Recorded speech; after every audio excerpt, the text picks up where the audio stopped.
افغان فوټبالرانې ولې پاکستان ته تللې او هلته څه کوي او د افغانستان د ښځو د کرکټ ټیم به څنګه شي په اړه یې تازه جزئیات ویډیو کې وګورئ. السلام علیکم قدرمنو کتونکو، ستړي مه شئ. پاکستانی چارواکو ویلي دي چې د افغانستان د فوټبال د ښځینه ټیم غړي اسلام آباد ته رسېدلي دي. د افغانستان د فوټبال د ښځینه ټیم غړي پرون د تورخم له لارې پاکستان ته اوښتي دي. دا په داسې حال کې ده چې تر اوسه پورې څرګنده نه ده چې طالبان به تر خپل واک لاندې افغان ښځو ته سپورټ او ورزش ته اجازه ورکړي او که نه.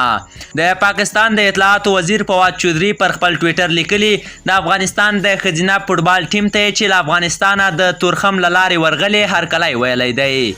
نوموړي زیاته کړې ده چې د افغان نجونو د فوټبال ټیم غړیو ته د پاکستان د فوټبال فدراسیون استازو لخوا هرکلی ویل شوی دی. فواد چودھری په دې اړه نور جزئیات نه دي ورکړي او سملاسي دا روښانه شوې نه ده چې څومره افغان فوټبالرانې پاکستان ته ورغلي او دوی هلته څه پلان لري.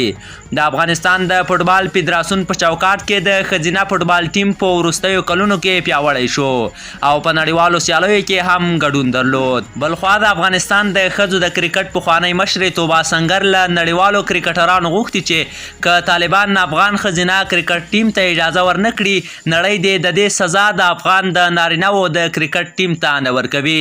توبه سنگر چې د طالبانو تر واکمنۍ وروسته کاناډا ته کډه شوې ده، د فرانسې خبري اژانس سره خبرو کې له نړیوالې ټولنې غوښتي چې د افغانستان پر کرکټ بندیز به په افغانستان کې دا نوې غوړېدلې لوبه سخته زیانمنه کړي.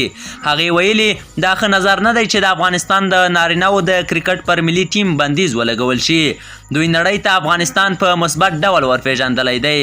کله چې تېره اونۍ د SBS ټلویزیوني شبکې د طالبانو د فرهنګي کمیسیون د یوه غړي احمدالله وثیق هغه څرګندونې خپرې کړې چې پکې د طالبانو لخوا د ښځو پر ورزش د احتمالي بندیزونو یادونه شوې وه. د استرالیا د کرکټ چارواکو د افغانستان سره په نومبر میاشت کې د کرکټ د تاریخي ټیسټ لوبې د لغوه کولو خبرداری ورکړ.